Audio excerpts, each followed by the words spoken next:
এক ভাই নিম্নমানের চুনা খেলো।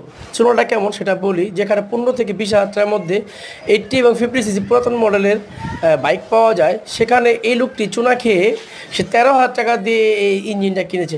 মাত্র 13,000 টাকা, বুঝতেই পারছেন। এখন কিনে তার দাদা ভাঙ্গা সাইকেলে এটা সেট করতেছে।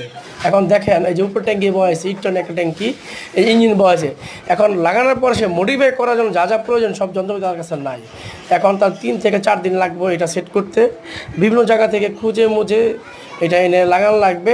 এতে দেখা যাবে যে মেকারের মজুরি হয়ে যাবে অনেক, এবার পার্টসপাতি আর কিছু কিনা লাগবে, তারপর তার এটা ঠিক হবে। তারপর দেখা যাবে গাড়িতে যে স্পিড উঠবে সেই অনুযায়ী ব্রেকিং সিস্টেমটা থাকবে না, সেই সিস্টেমে ব্রেকিং সিস্টেম থাকবে না। এই দেখেন যে কীভাবে চেন থেকে এখানে এটা লাগানো হইতেছে। আশা করি বুঝতে পারছেন যে মানুষ কীভাবে চুনা খায়, মানে ঘোরায় খাইতে কত পছন্দ করে। যেখানে 15,000 টাকায় একটা নিম্নমানের পুরাতন 80 এবং 50 সিসির বাইক পাওয়া যায়, সেখানে ভাইটি এই চুনা খাওয়ার জন্য